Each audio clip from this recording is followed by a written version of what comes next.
Hi everyone, welcome back to Peak Life. In today's video, we're diving into something incredibly useful and often underused: feedback loops. Feedback loops aren't just buzzwords. They're practical tools that can make a massive difference in your professional and personal life. Let's jump in. And don't forget to hit that subscribe button so that you stay up to date with my latest videos. So you might be asking, what exactly is a feedback loop? Think of it as a conversation with your actions. You do something, you see the results, and then you tweak your next step based off those results. Imagine it like you're playing a video game. You try a move, it doesn't work, so you make a slight adjustment, and then you try again and you make a little more progress. You can continue the entire game this way, slowly but surely getting better and better based off what works and what doesn't work. With feedback loops, we can greatly improve the speed which we learn and adapt throughout our entire life. A recommended general loop for life could be the next time you make a decision, write down what you expect to happen, what you think the outcome will be. And then after you see the results, make a note of how it actually went.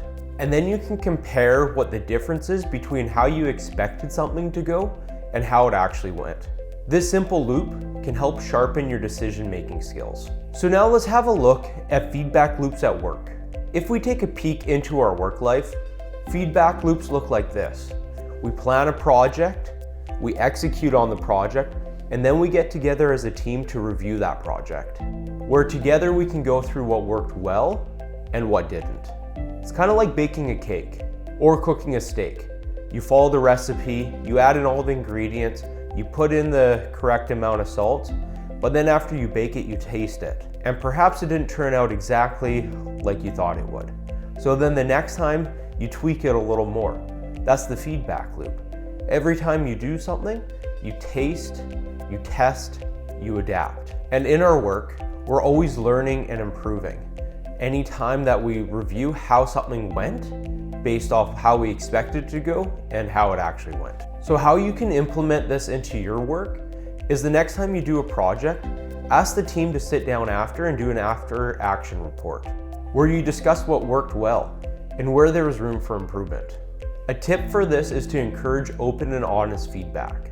And then the next time you do a similar project, aim for a 10 to 20% improvement based off your findings. Now looking at feedback loops in the personal life, and especially in fitness. Our feedback loops throughout our personal life are extremely important. And I noticed this big time with my fitness journey over the Christmas holidays. This last Christmas, I definitely overindulged. I ate all the snacks, all the cookies, cakes, pies, stuffing, turkey. I drank almost every day. Now I didn't notice a huge effect on my health or fitness at first, because the gym and the jiu-jitsu was closed mostly over the break. So instead I got to wake up and yeah, I was a little groggy, stuffed up, and not feeling my best, and definitely bloated. But it wasn't like I had to go do a bunch of squats or go do some hard rolls at jiu-jitsu. So I didn't have that immediate feedback loop. And instead, this bloated, stuffed up, not feeling the best became my new normal. That is until the new year and I got back to the gym. And then I realized, oh boy, I really slacked. So in the new year, I immediately cleaned up my diet, prioritized sleep, and oh, I feel a difference. With now going to the gym and I'm trying to do 10 workouts a week, so if my sleep isn't good, if my nutrition sucks, I'm gonna feel it right away. And that helps promote those healthy habits because I don't allow myself to get off track. An action item to create your own feedback loop for this would be to do a daily journal and track your fitness and how your body felt. If it felt great, then look backwards the last day or two and notice what you ate, how you slept, how you structured your day to help promote that. And if your workouts felt horrible, then ask yourself, okay, what was I eating that made that bad? Was I getting enough sleep? Was I stretching? Having these continuous feedback loops greatly helps keeping you on track.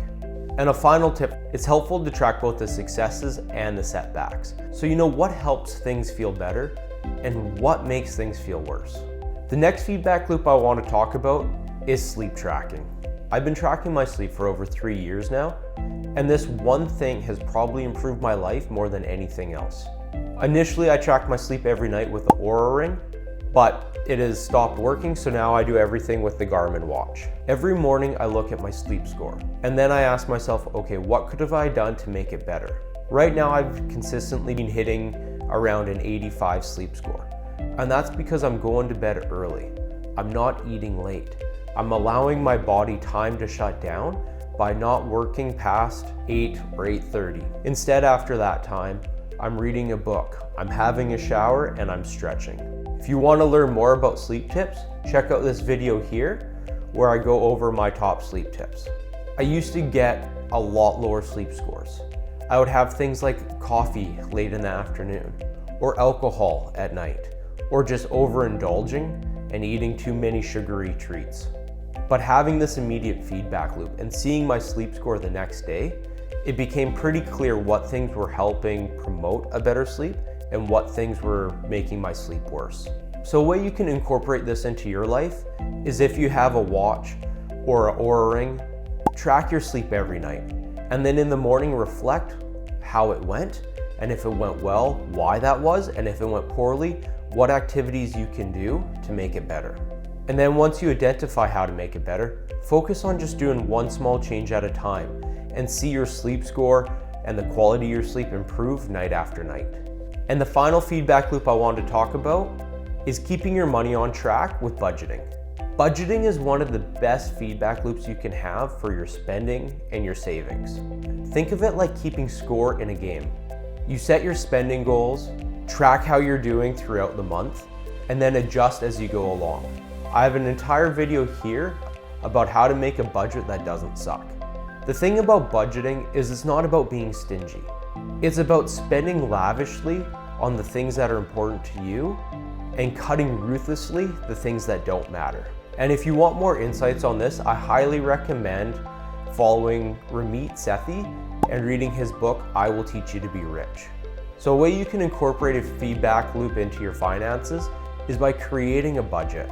Review your spending weekly and then again monthly. Categorize your expenses so that you can see where the money's going, and compare what you're spending money on based off how much fulfillment it's bringing you. Maybe you're spending money on a whole bunch of subscriptions that don't really matter, and those are great things to cut out. So a goal you can make with your budget, find a way to save 15 or 10% on expenses that don't matter, and then take that 10 to 15% and increase your savings or buy something that really brings a lot of fulfillment to you. And that's my introduction to feedback loops.